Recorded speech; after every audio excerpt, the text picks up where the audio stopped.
जगन्नाथ रथ यात्रा में देख सकते हैं। जब रथ यात्रा होती है तो भयंकर धूप होती है, चारों तरफ पानी के फव्वारे चल रहे होते हैं, वहाँ पर पैर रखने की जगह नहीं होती है, लेकिन प्रत्येक भक्त सिर्फ इसी होड़ में लगा होता है कि वो किसी तरह उस रस्सी को टच कर ले या फिर खींचने का मौका मिल जाए जो भगवान जगन्नाथ के रथ से जुड़ी हुई। जय जगन्नाथपुरी जी। श्री गणेशाय नमः। जून 2015 रात के ठीक 12 बजे पूरा जगन्नाथपुरी शहर अंधेरे में डूबा हुआ था, लेकिन यह कोई साधारण बिजली कटौती नहीं थी। यह फैसला सोच समझकर लिया गया था और इसका कारण भगवान जगन्नाथ मंदिर के गर्भगृह में एक बेहद गुप्त और रहस्यमय प्रक्रिया चल रही थी। उस रात भगवान कृष्ण का असली दिल प्राचीन मूर्ति से निकाला जा रहा था और उसे एक नई मूर्ति में स्थापित किया जा रहा था। पूरी शहर को अंधकार में रखना इस प्रक्रिया का एक अनिवार्य हिस्सा था, लेकिन सवाल यह है कि आखिर ऐसा क्यों किया गया। जगन्नाथ मंदिर भारत के राज्य ओडिशा के शहर पुरी में स्थित हिंदू धर्म का एक प्रमुख तीर्थ स्थल है। देश के प्रमुख 4 धाम में भी इसकी गिनती होती है। हर साल यहाँ भगवान जगन्नाथ की रथ यात्रा निकलती है, जिसमें विदेशी भी जमकर हिस्सा लेते हैं। हिंदू धर्म में 4 धाम बद्रीनाथ, द्वारिका, रामेश्वरम और पुरी को सबसे ज्यादा महत्व दिया जाता है। क्या वाकई भगवान कृष्ण का दिल 5000 साल से भी ज्यादा समय तक संरक्षित रह सकता है? यह एक प्राचीन उन्नत उपकरण है जो मांस और मांसपेशियों से नहीं बना। जगन्नाथ मंदिर के नियम सख्त हैं, लेकिन ऐसा क्यों? और 500 साल पुराने भविष्यमालिका ग्रंथ में इस मंदिर के बारे में ऐसा क्या लिखा गया है जो कहता है कि जब यह मंदिर पानी में डूबेगा तब पूरी दुनिया का विनाश होगा? आखिर वह दिन कब आने वाला है? यह भी कहा जाता है कि लगातार 800 सालों से जगन्नाथ मंदिर में हर दिन ध्वज बदला जाता है, लेकिन अगर किसी दिन यह ध्वज नहीं बदला गया तो मंदिर 18 सालों के लिए बंद हो जाएगा। आखिर इसके पीछे का रहस्य क्या है? और एक और बात, मंदिर के मुख्य द्वार से प्रवेश करते समय 22 सीढ़ियां पार करनी होती हैं, लेकिन इसमें से तीसरी सीढ़ी पर पैर रखना सख्त मना है। ऐसा क्यों? इन सभी प्रश्नों के उत्तर और जगन्नाथ मंदिर का पूरा इतिहास, साथ ही इससे जुड़े 15 ऐसे रहस्य जो विज्ञान और आस्था दोनों के नजरिए से आपको चौंका देंगे।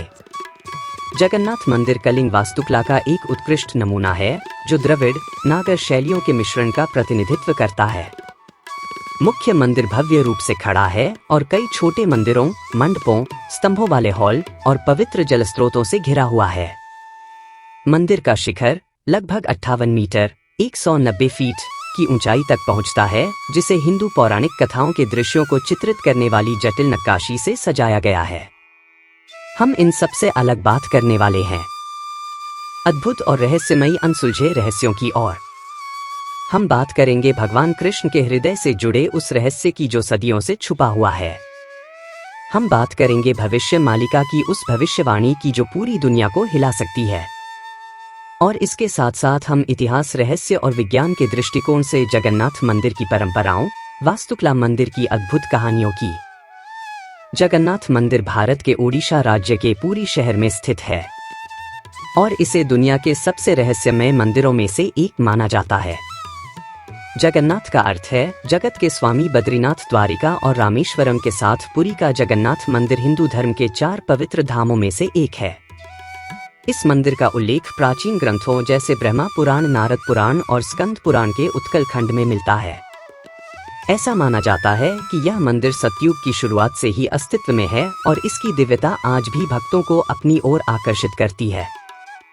जगन्नाथ मंदिर का सबसे बड़ा और सबसे अनसुलझा रहस्य है ब्रह्मा पदार्थ, जिसे भगवान श्री कृष्ण का हृदय भी माना जाता है। यह ऐसा रहस्य है जो सदियों से भक्तों और वैज्ञानिकों दोनों को हैरान करता आ रहा है। आइए जानते हैं इस दिव्य रहस्य की पूरी कहानी, जहां आस्था और विज्ञान एक दूसरे से टकराते हैं। हर 12 साल में जगन्नाथ मंदिर में एक विशेष और रहस्यमय परंपरा निभाई जाती है। इस प्राचीन परंपरा के तहत भगवान जगन्नाथ, बलभद्र और सुभद्रा की लकड़ी से बनी पुरानी प्रतिमाओं की जगह नई प्रतिमाओं को स्थापित किया जाता है। लेकिन इन पुरानी प्रतिमाओं में मौजूद एक दिव्यत्व को संभालकर नई प्रतिमा में स्थानांतरित किया जाता है। इसे ब्रह्मा पदार्थ कहा जाता है। यह रिचुअल इतना पवित्र और गुप्त होता है कि इसे निभाने के लिए कई कड़े प्रबंध किए जाते हैं। इस रात पूरी शहर की बिजली पूरी तरह काट दी जाती है, हर जगह अंधेरा कर दिया जाता है। मंदिर की सुरक्षा सीआरपीएफ के कमांड में रहती है और किसी भी व्यक्ति का मंदिर के अंदर जाना सख्त मना होता है। इस प्रक्रिया को केवल मंदिर के मुख्य पुजारी ही संपन्न करते हैं, लेकिन उन्हें भी ब्रह्मा पदार्थ का रहस्य जानने की अनुमति नहीं होती। इसलिए उनकी आंखों पर पट्टी बांधी जाती है और हाथों में मोटे दस्ताने पहनाए जाते हैं। यह सब इसलिए ताकि वे ना देख सके और ना ही महसूस कर सके कि ब्रह्मा पदार्थ वास्तव में क्या है। कुछ पुजारियों ने अपने अनुभव साझा करते हुए बताया है कि जब मैंने इस ब्रह्मा पदार्थ को छुआ तो मुझे एक अनोखी और शक्तिशाली ऊर्जा का अनुभव हो। ऐसा लगा जैसे मेरे हाथ में कोई जिंदा चीज थी जो किसी खरगोश की तरह उछल रही थी। लोगों का मानना है कि यह ब्रह्मा पदार्थ और कुछ नहीं बल्कि भगवान श्री कृष्ण का धड़कता हुआ दिल है, जो आज भी 5000 सालों के बाद जीवित है। ऐसा माना जाता है कि भगवान ने जब शरीर त्याग करने के बाद उनका अंतिम संस्कार किया गया, तब शरीर के एक हिस्से को छोड़ उनका सारा शरीर पंच तत्व में मिल गया। कहते हैं भगवान श्री कृष्ण का दिल उस दौरान धड़क रहा था, जो आज भी भगवान जगन्नाथ की प्रतिमा के अंदर सुरक्षित है। आइए जानते हैं अद्भुत कहानियों में से एक। करीब 5000 साल पहले एक ऐसा समय जब भगवान श्री कृष्ण ने अपनी लीला समाप्त कर इस पृथ्वी से विदा ली। कौरवों पुत्रों की मृत्यु के विनाश ने गांधारी को झकझोर दिया। गांधारी ने भगवान श्री कृष्ण को दोषी ठहराया। अपने 100 पुत्रों की मृत्यु के शोक में डूबी गांधारी ने कहा, हे कृष्ण, जैसे मेरे पुत्रों का वंश समाप्त हो गया वैसे ही तुम्हारा यादव वंश भी आपसी लड़ाई में नष्ट हो जाए। यह श्राप सत्य साबित हुआ। यादव वंश में आपसी झगड़े और क्रोध में एक दूसरे को मारना शुरू कर दिया। इस घटना के बाद द्वारका समुद्र में डूब गई। यह विनाश स्पष्ट संकेत था कि भगवान श्री कृष्ण का पृथ्वी पर समय समाप्त हो चुका है। भगवान श्री कृष्ण जंगल की ओर चले गए। वह एक पीपल के पेड़ के नीचे ध्यान मग्न हो गए। तभी जरा नामक एक शिकारी ने उन्हें हिरण समझकर तीर चला दिया। तीर उनके पैर में लगते ही जरा को अपनी गलती का एहसास हुआ। वह माफी मांगने भगवान के पास पहुंचा। श्री कृष्ण ने मुस्कुराते हुए कहा, डरो मत, यह सब मेरी लीला का हिस्सा है। त्रेता युग में तुम राजा बाली थे, मैंने राम अवतार में तुम्हें छल से मारा था और अब उसी कर्म का परिणाम है कि आज तुम मेरे लिए मृत्यु का माध्यम बने हो। जब अर्जुन को इस दुखद समाचार का पता चला तो वह तुरंत पहुंचे और भगवान का अंतिम संस्कार किया, लेकिन चमत्कार हुआ। भगवान का पूरा शरीर पंचतत्व में विलीन हो गया, सिवाय उनके हृदय के। यह हृदय धड़कता हुआ और ऊर्जा से भरपूर जलने से बच गया। यह दिव्य हृदय, जिसे बाद में ब्रह्मा पदार्थ कहा गया, अर्जुन ने भगवान कृष्ण के दिव्य हृदय को एक लकड़ी के मंच पर रखा और उसे पवित्र नदी में प्रवाहित कर दिया। ओडिशा के महानदी तट पर जनजाति के मुखिया विश्ववासु ने इस दिव्य हृदय को लकड़ी के मंच पर तैरते हुए देखा तो विश्ववासु ने तुरंत इसकी दिव्यता को पहचाना और इसे नील माधव के रूप में पूजना शुरू कर दिया। उसी समय मालवा राज्य के राजा इंद्रद्युम्न, जो भगवान विष्णु के परम भक्त थे, राजा इंद्रद्युम्न ने भगवान नील माधव के दर्शन करने की प्रबल इच्छा व्यक्त की। उनकी यह खोज आगे चलकर भगवान जगन्नाथ मंदिर के निर्माण की आधारशिला बनी। मालवा के राजा इंद्रद्युम्न भगवान विष्णु के परम भक्त थे। एक रात भगवान विष्णु ने सपने में दर्शन देकर आदेश दिया कि वह उनकी दिव्य मूर्ति नील माधव को ढूंढे और उनके लिए एक भव्य मंदिर का निर्माण करे। राजा ने अपने ब्राह्मण पुजारी विद्यापति को नील माधव की खोज के लिए भेजा।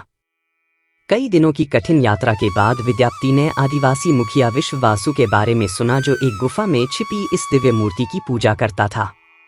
विद्यापति ने नील माधव की पूजा की अनुमति मांगी, लेकिन विश्ववासु ने इसे अपनी जनजाति का रहस्य बताते हुए मना कर दिया।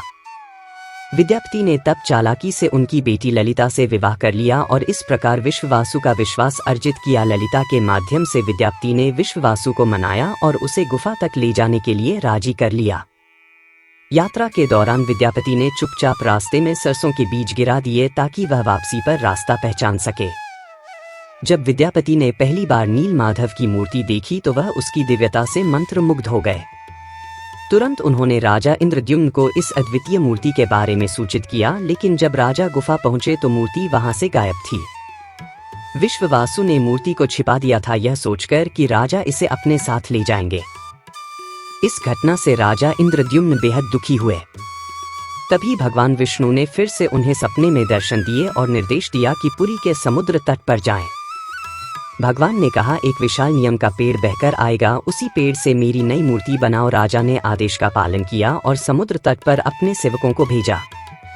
वहां उन्हें वह विशाल नीम का पेड़ मिला जिस पर भगवान विष्णु के प्रतीक शंख, चक्र, गदा और कमल थे, लेकिन पेड़ को उठाना आसान नहीं था। कई प्रयासों के बावजूद पेड़ अपनी जगह से नहीं हिला। अंततः आदिवासी मुखिया विश्ववासु की सहायता से यह पेड़ पुरी तक लाया गया, लेकिन कोई भी कुशल कारीगर उस लकड़ी से नील माधव की मूर्ति नहीं बना सका। कारीगरों ने राजा से कहा, हे महाराज, यह लकड़ी इतनी मजबूत है कि हमारे हथौड़े और छेनी का इस पर कोई असर नहीं होता, कृपया हमें माफ करें, हम यह कार्य करने में असमर्थ हैं। इस स्थिति से निराश राजा इंद्रद्युम्न ने भगवान विष्णु की प्रार्थना की। भगवान विष्णु राजा के सपने में प्रकट हुए और कहा, हे राजा, देवताओं के दिव्य वास्तुकार विश्वकर्मा की पूजा करो, वह यह कार्य पूर्ण करेंगे। राजा ने भगवान की सलाह मानी और विश्वकर्मा की प्रार्थना की। कुछ दिनों बाद विश्वकर्मा एक बूढ़े आदमी के रूप में प्रकट हुए और राजा से बोले, हे महाराज, मैंने सुना है कि आप एक मूर्ति बनाना चाहते हैं। राजा ने पूछा, क्या आप यह कर सकते हैं? विश्वकर्मा ने उत्तर दिया, हाँ, लेकिन मेरी कुछ शर्तें हैं। विश्वकर्मा ने कहा, मैं भगवान विष्णु की मूर्तियां एक बंद कमरे में 21 दिनों में बनाऊंगा। इस दौरान मुझे कोई परेशान नहीं करेगा। अगर किसी ने दरवाजा खोला तो मैं मूर्तियों को अधूरा छोड़ दूंगा। राजा ने इन शर्तों को मान लिया और विश्वकर्मा ने काम शुरू कर दिया। शोर मचाते हुए दरवाजा बंद हुआ। आरा, छेनी और हथौड़े की आवाजें सुनाई दी, लेकिन जब 15 दिन बाद भी कोई आवाज नहीं आई तो रानी गुंजा चिंतित हो गई। उन्होंने राजा से कहा, महाराज, शायद वह बड़ी भूख से मर गया है, हमें दरवाजा खोलना चाहिए। राजा ने मना किया, लेकिन रानी ने जोर दिया और दरवाजा खोलने का आदेश दिया। जैसे ही दरवाजा खुला सभी हैरान रह गए। विश्वकर्मा गायब हो चुके थे और पीछे केवल 3 अधूरी मूर्तियां थीं। राजा को बहुत दुख हुआ कि शर्त तोड़ने की वजह से मूर्तियां अधूरी रह गई। भगवान जगन्नाथ के हाथ और पैर अधूरे हैं, बलराम और देवी सुभद्रा की मूर्तियां भी अधूरी हैं। जब राजा इंद्रद्युम्न उन मूर्तियों के पास गए तो उन्हें एक दिल की धड़कन महसूस हुई। एक दिव्य आवाज आई जिसने राजा को बताया कि श्री कृष्ण का दिल इन मूर्तियों में है। राजा ने इन मूर्तियों को स्थापित किया। आज यही अधूरी मूर्तियां भगवान जगन्नाथ, बलराम और देवी सुभद्रा के रूप में जगन्नाथपुरी में पूजी जाती हैं। भगवान जगन्नाथ को दुनिया का एकमात्र जीवित देवता माना जाता है जो अपने भक्तों की इच्छाओं को सुनते और पूरा करते हैं।